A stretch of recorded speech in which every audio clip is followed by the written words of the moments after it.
Ta'sir psixologiyasi. Odamlarni ha deb aytishga majbur qilishni bilmaydiganlar odatda omadsiz bo'ladi. Bilganlar esa muvaffaqiyatlarga erishadi. Robert Cialdini. Ta'sir psixologiyasi. Ishontir, amal qil, himoyalan. Kirish qismi. Hozirga kelib men buni bemalol tan olishim mumkin. Butun hayotim davomida men aldanib, laqqillatilganlar qatorida bo'lganman. Endi bilsam men har doim ko'cha chayqovchilari, turli xil fondlarning mablag' yig'uvchilari va dillerlar uchun eng qulay va sevimli nishon bo'lib kelgan ekanman. Albatta bu odamlarning hammasi ham qing'ir niyatli emas edi. Masalan, ba'zi xayriya agentliklari vakillarining qalbi yaxshi niyatlarga lim-molim bo'lgan. Lekin muhimi bu emas. Achinarlisi shundaki, men o'zim jurnallarning keraksiz obunalari yoki tibbiyot xodimlari ba'zilarining chiptalariga ega chiqib qolaverardim. Ehtimol bu mening murosasizlikni o'rganish yo'lidagi uzoq muddatli soddadillik maqomining ma'lum izohi ham bo'lib chiqar. Qanday omillar odamni boshqa birovga ha deb javob berishga undaydi? Bunday ko'nikuvchanlikka erishish uchun qanday usullardan foydalanish mumkin?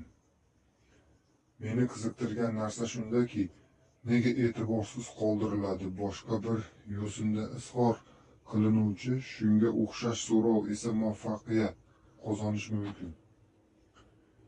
Shuning uchun eksperimental ijtimoiy psixolog rolida moslashuvchanlik psixologiyasini o'rganishni boshladim.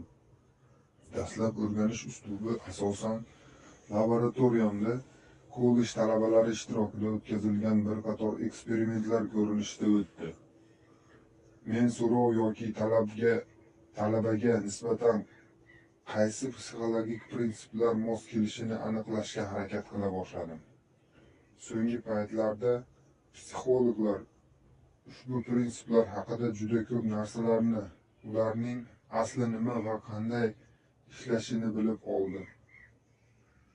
Men ushbu tamoyillarni hal qiluvchi dastaklar sifatida tavsifladim. Keyingi boblarda men ularning eng muhimlari haqida so'z yuritaman. Vaqt o'tib qanchalik muhim bo'lmasin, tajribaning o'ziga yetarli bo'lmasligini anglab yetdim. Quruq tajribalar institutdan tashqarida men o'rgangan prinsiplarning ahamiyatini baholashga imkon bera olmas edi.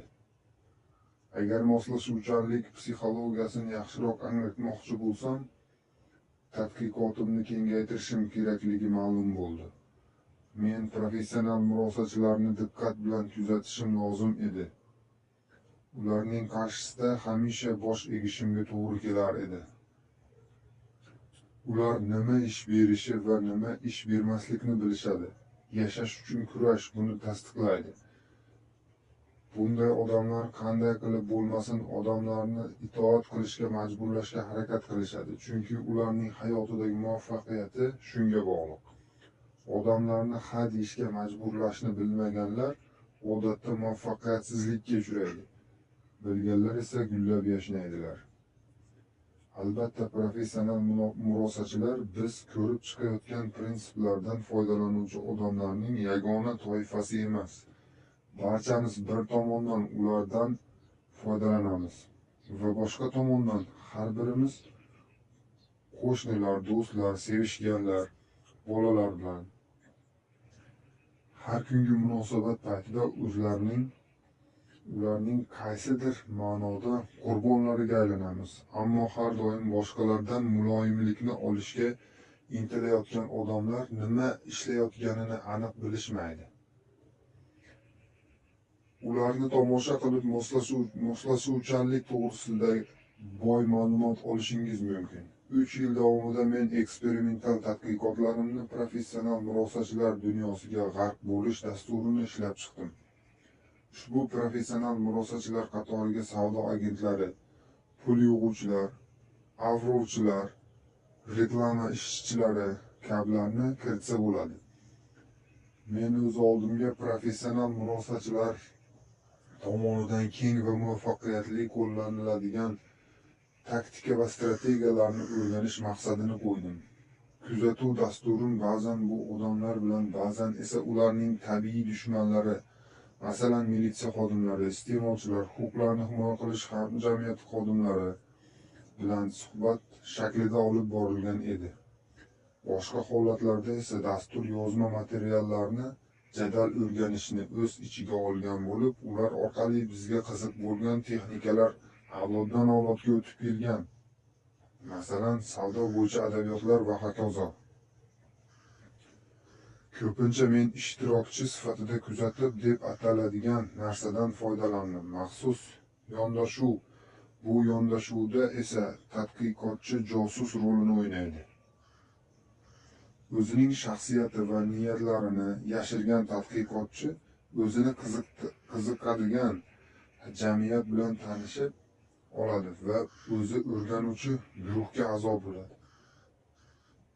Shuning uchun men ensiklopediyalar sotadigan tashkilotda ishlaydigan odamlarni taktikasi to'g'risida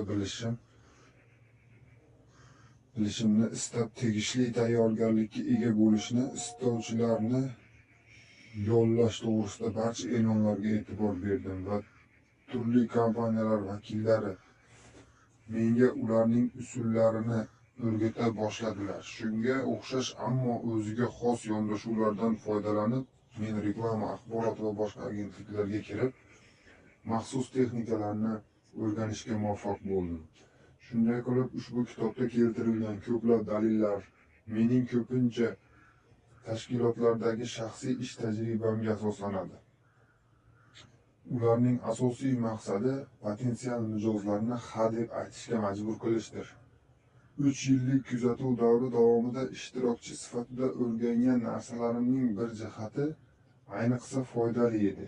Rozilik olish uchun turli xil minglab taktikalar mavjud bo'lishi bilan birga, ularning aksariyati 6 ta asosiy toifaga kiradi. Har biri insonning xulq-atvori asosidagi muhim psixologik prinsiplardan biriga mos keladi. Kitobda shu 6 ta asosiy prinsip har bir bobda bittadan tasvirlangan. Barcha prinsiplar mustahkamlik prinsipi, o'zaro almashish prinsipi, ijtimoiy dalil prinsipi, vakolat prinsipi, qulay muhit prinsipi, kamomad prinsipi, ularni jamiyat hayotiga qo'llash nuqtai nazaridan va ularni sotib olish, pul ehson qilish, imtiyozlar berish, ovoz berish, rozilik berish va hokazolar to'g'risidagi iltimoslarini asoslaydigan professional murosachilarning ulardan qanday foydalanishlari nuqtai nazardan ko'rib chiqiladi. Va nihoyat ma'lum bir prinsip qanday qilib odamlarni ikkilanmasdan ha deyishga majbur qilishni aniqladim. Zamonaviy hayotning tez sur'atlari va ma'lumotlarga boyligi kelajakda ko'r-ko'rona bo'ysunuvchan sharoitlarning miqyosi kengayishiga yordam beradi deb taxmin qilish mumkin. Shu sababli jamiyat uchun avtomatik ta'sir mexanizmlarini tushunish juda muhimdir.